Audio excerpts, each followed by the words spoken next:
So let's talk about Masada. For those of you who have not heard of Masada, Masada was a battle in which Jewish rebels, specifically Sicarii, who were essentially assassins, tried to fight off the Romans from a giant fortification called Masada.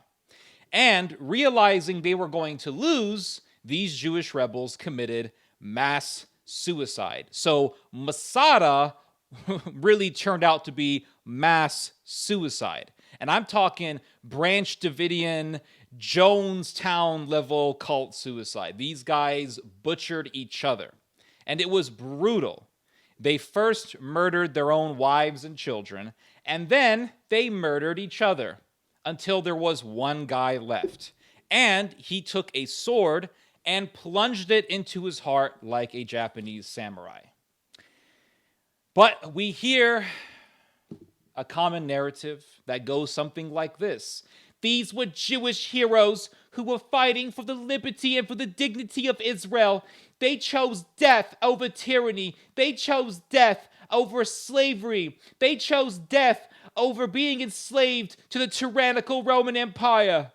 But when we actually read Josephus, when we actually read his book on the Roman-Jewish War, which today I just completed after months and months of reading from beginning to end, we get a different story.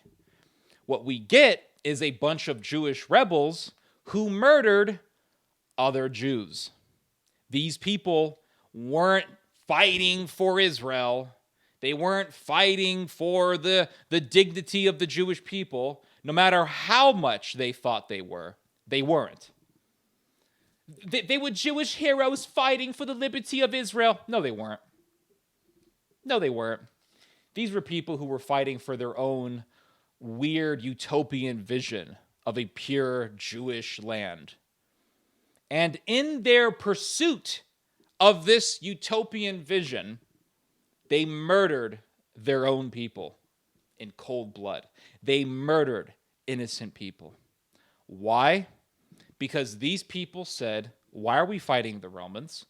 What the hell is the point of fighting this war? What is the point of fighting this empire that we know damn well we can't defeat? That we know we don't have the capability nor the capacity to defeat? Why are we doing this? What is the purpose? Why can't we just live our lives? Oh, those people, round them up and kill them. They're counter-revolutionaries. I want to read to you guys an excerpt from Josephus' book. This is from book 7, the last book, which I just got done today. I'm so happy that I finally finished this book because now, not only do I have a more in-depth understanding of the Roman-Jewish conflict, but I can now read something else. So it says here, one only stronghold. This is after the Romans sacked the temple, after they laid waste the city of Jerusalem. And it says here that there was one last stronghold in Judea, and that was Masada. So Masada, just to give you guys a little background here, Masada was a giant fortification, and it was built by King Herod. Why did Herod build this fortress? Because, for one, he was worried, and I think he knew, that the Jews were going to start a rebellion, and there was going to be a horrific war. And he was afraid that these rebels would try to kill him. So King Herod built this fortress, which really goes to show you that this spirit of rebellion, this revolutionary spirit, went a long way. It didn't just begin in the time of Vespasian and Titus. It was there before. It was there in the time of Christ.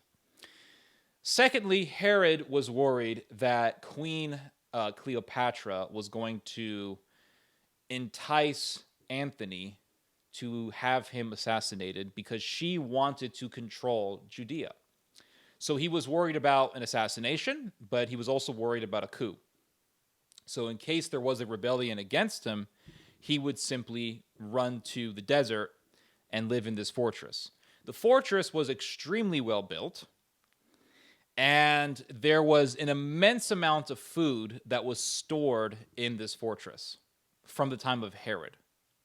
So years before the Roman Jewish revolt ever even commenced. And the Sicarii, these Jewish rebels who murdered Roman soldiers and were assassins, the Spanish word sicario comes from this word. It just means assassin. The Sicarii, when they made the decision to rebel against the Roman Empire, they said, well, we'll just take this fortress. No one's living in it. Let's just go in there. So they went to Masada. They went into this old castle, this old fortress, this edifice that was built by Herod, and they found a ridiculous amount of food. They found tons of olive oil, tons of dates, tons of beans, garbanzo beans, tons of wine, tons of grain to make bread. They found all this stuff there. All this stuff. And it was quite amazing that this food was able to be preserved for this long. And Josephus tells us that the reason why it was the reason why that this food was able to be preserved for so long was because the food was stored so high up in the air. I mean, this fortress was very, very high. It was very lofty, to put it in a different word. It was very lofty, and he thinks that the air, the higher you go, is cleaner. So it was untouched by the pollution of dust from the earth, which has all sorts of toxins and all that. This is what Josephus opines in his book. Regardless, the Jews had enough food. The Sicarii had enough food in this fortress to feed an army of 10,000 men. So they were pretty well covered when it came to food. The problem was that they had to deal with the Romans bombarding the fortress, bombarding Masada. The Romans come and they start to do a siege of the fortress, and they hit the fortress with a battering ram. And the battering ram wasn't working. And the reason is because what the Sicarii did was they built the fortress had a very, very strong wall, and the battering ram could have easily broke through the wall, and the Sicarii understood this. What they did was they built this giant wall of wood, and they put it on the wall so that when the Romans hit the wall with the battering ram, the wood would absorb the impact. So the Romans kept hitting the wall with the battering ram, and it wasn't working. So the Romans, realizing that the impact of the battering ram was being absorbed by the wood, they just said, well, set the wall on fire. It's made out of wood, isn't it? So they just set this wooden wall on fire, and the wall broke down. The wooden wall. So now all the Romans had to do was bust the wall right open. And the Jews, realizing this, said, okay, let's just kill each other. So what they did was they appointed 10. First thing they did was they murdered their own wives and children. That was the first thing they did. Then they got 10 men who were cold-blooded enough to kill all of the men. So 10 men killed all of the men that were there.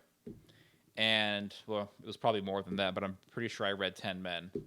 And then after all the men were killed, there were the 10 remaining ones, the ones who killed everybody.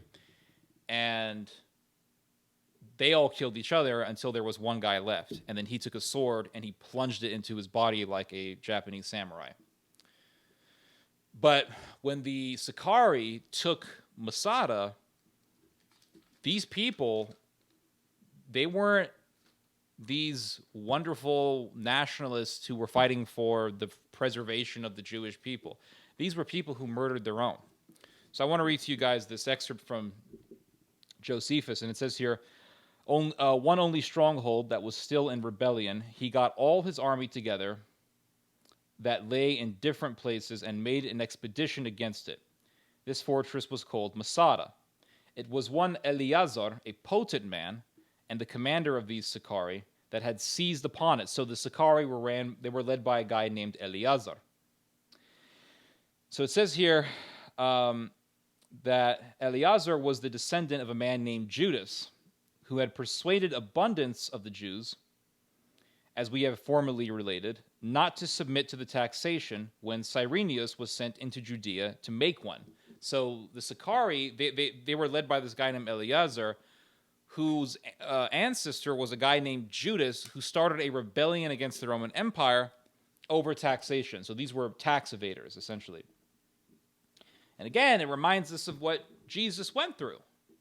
Because remember, they were trying to, the Pharisees, the Jewish religious leadership, the religious establishment, they were trying to also foment that sort of rebellion. But it's funny because they were trying to get Jesus to say, don't pay taxes. And they were trying to get him on a gotcha. They were trying to corner him. And the way that they were doing that was by asking him, should we pay taxes to the Romans? If Jesus said, yes, you should, they could then say, oh, look, he's a traitor to the Jewish people. He's a traitor to the Jewish nation. He's siding with the Romans. He wants us to pay taxes. If Jesus said, no, you shouldn't pay taxes to the Romans, they could then report him to the Roman Empire as a rebel. So these people were truly the ultimate narcissist. They were the ultimate narcissist. They had a standard that they wanted everyone to follow, but if it was advantageous for them to go against that very standard, they would take that route. So their standard was, Rome is evil, let's not pay taxes. But if it was advantageous for them to report someone for tax evasion, they would do it. They're narcissists. A narcissist is someone who wants everyone to abide by a certain set of rules that the narcissist makes up. But they're not under that standard. But when someone breaks their standard of law, they are as pious and as zealous and as violent as they want to be against that person who they perceive as an enemy or who they want others to perceive as an enemy. So they'll foment rebellion. Don't pay taxes. But when a guy that they hate says, yeah, I think we should pay taxes, report him for tax evasion, which means that they're not even truly serious about the position that they take. These people were not even serious about their position. But Jesus said, whose face is on that coin? Caesar. Give unto Caesar what belongs to Caesar. Give unto God what belongs to God. Boom. Canceled them out right there. So this guy, Judas, he was a tax evader, and then his later descendant led the Sicarii in the Battle of Masada. So the fruit does not fall far from the tree, as they say. For then it was that the Sicarii got together. Now look what it says here. For then it was that the Sicarii got together against those that were willing to submit to the Romans, and treated them in all respects as if they had been their enemies, both by plundering them of what they had, by driving away their cattle, and by setting fire to their houses. For they said that they differed not at all from foreigners. So in other words, you Jews who say we shouldn't go to war with the Romans, you're not real Jews. Oh, and have we not heard that today? I remember years ago, there was this Jewish guy, I forgot his name, but he was in New York, I believe, and he was a huge Trump supporter. And remember, there was a viral video about him. It was him berating some Hispanic people for speaking Spanish and threatening to call immigration on them. Well, there was a video of this same guy at a Jews for Trump rally, and he was screaming at Jews who were Democrats, saying, "You're not real Jews." And this is something that you'll see a lot of when you hang out with American Jews. You see this sort of thing. I hung out with American Jews for many years, and that's the sort of thing that you would see. Oh, once a Jew disagreed with another Jew, they would say things like that. Oh, he's not really Jewish. We've heard that before. I've heard that before. And that's what these people are saying right here. You're not really Jews because you don't want to kill Romans.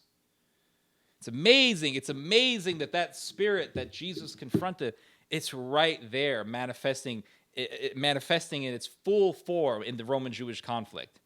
When Jesus is asked, should we pay taxes, Jesus? Oh, give unto God what belongs to God, and give unto Caesar what belongs to Caesar. Why are you asking me stupid questions? But they wanted him to say either yes or no. They wanted him to say, Yeah, you should pay taxes. Oh, he's with the Romans. He's not a real Jew. Everybody get him. Oh, no, you shouldn't pay taxes. Oh, Rome, he's evading taxes. So they're hypocrites. That's what these people were. They were narcissistic hypocrites who had this standard of law that they wanted everyone to follow. But if it was advantageous for them to go against the very principles that they were supposedly fighting for, they would do it. There was no depth that they would not spiral down to. There was no depth. There was no boundary that they were not willing to cross to get what they wanted. And Jesus tells the people, he says, this centurion, this Roman centurion that you guys hate so much, he's got more faith than anyone in all of Jerusalem. And here, the Sicarii, who existed in the time of Christ, by the way, the Sicarii are telling other Jews, you're not real Jews, you're a foreigner. You deserve to die. See, it says here, for they said that they differed not at all from foreigners by betraying in so cowardly a manner that freedom which Jews thought worthy to be contended for to the utmost, and by owning that they preferred slavery under the Romans before such a contention. Oh, you deserve to die because you choose slavery over liberty. Counter-revolutionary. So all this narrative that we've been hearing for years about, oh, Masada this and Masada that, there's a whole other side to the coin. There's a side to the coin that they're not shedding light to. And that is that those heroes were mass murderers. Not only mass murderers of people that they considered counter-revolutionary, but they were mass murderers of themselves. It kind of reminds me of something that I've read in the New Testament. Kind of reminds me of something that I've read. The man who betrayed Christ, he was a murderer of innocent blood. He was a murderer not only of Christ, but of himself. It's that same spirit. Anyway, you guys just heard some theology. God bless.